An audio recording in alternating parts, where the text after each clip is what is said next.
Europe 1. La France bouge, la saga. Bonjour Quentin Paillet. Bonjour Elisabeth. Elle importe, elle conditionne des fruits secs et séchés, des amandes, des ananas, des abricots, des noix de cajou. Et son nom, c'est Dacobello. Oui Elisabeth, c'est une marque que vous avez sûrement vue quand vous faites vos courses. Dacobello est créé en 1973 par Joseph Abitbol à Issy-les-Moulineaux, à l'ouest de Paris. Il est alors spécialiste du négoce international de céréales et légumes et il veut créer sa propre entreprise. Michel Abitbol, on va entendre Michel Abitbol, président de Daco France. Il est aussi le fils de Joseph Abitbol et il nous explique comment son père a eu une idée de génie.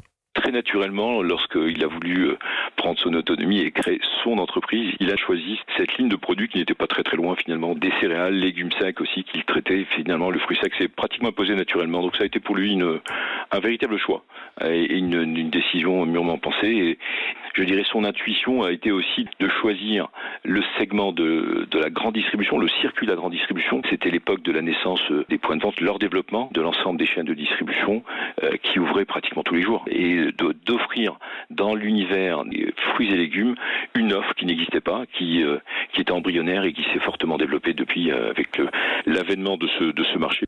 Et quelle intuition, hein. Il a eu Joseph Abitbol, s'est révélé excellente. Alors aujourd'hui, les fruits secs, on peut le dire, sont à la mode. On en mange tous ici. C'est très à la mode. Les fruits secs, c'est un marché mondial qui pèse 8 millions de tonnes et qui a augmenté de plus 50% en 10 ans. Au tout début de Dacobello, la gamme était réduite, à peine une dizaine de références. Aujourd'hui, l'entreprise en compte une centaine. Et Michel Abitbol nous explique le processus de fabrication des fruits secs. Le processus de fabrication est un processus de séchage, dans la plupart des cas, dans les pays d'origine, beaucoup au soleil.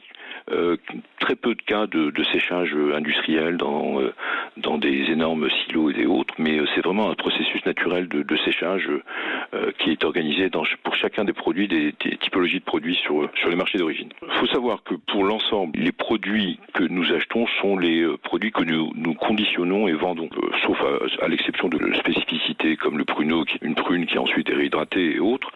Les matières premières, les fruits, les graines sont sourcées dans 50 pays. Les amandes, les noix de pécan, les pistaches viennent de Californie. Le bassin méditerranéen pour les dattes. La Turquie est un grand pourvoyeur d'abricots et de figues. L'Asie du Sud-Est aussi pour les fruits tropicaux. Mais alors pourquoi il y a aucune production en France ? Alors pour ce qui est des noix, des noisettes et des pruneaux par exemple, Dacobello s'approvisionne en France. Heureusement. Mais pour le reste, ça n'est tout simplement pas possible, soit parce qu'il n'y a pas assez de produits, soit parce que la filière n'existe pas. Cependant, les choses changent, notamment pour les amandes.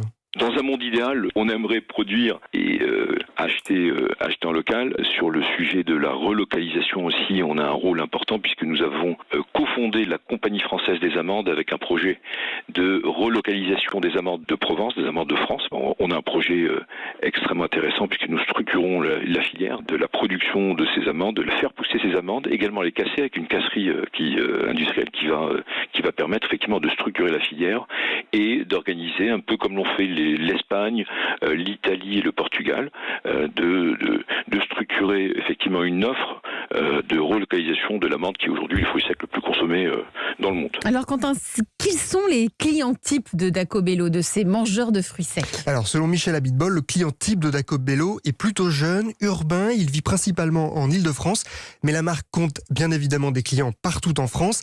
Dacobello a vendu l'an dernier 45 millions de sachets, ça représente un petit peu moins de 10 000 tonnes quand même, et sans surprise, le fruit sec le plus vendu, c'est l'amande. Merci Quentin Paillet, on en sait davantage sur Dacobello. Quand vous allez vous promener maintenant dans les supermarchés, vous verrez, c'est pas italien, c'est une entreprise française. Elle a 50 ans et elle est bien française et elle produit donc des fruits secs.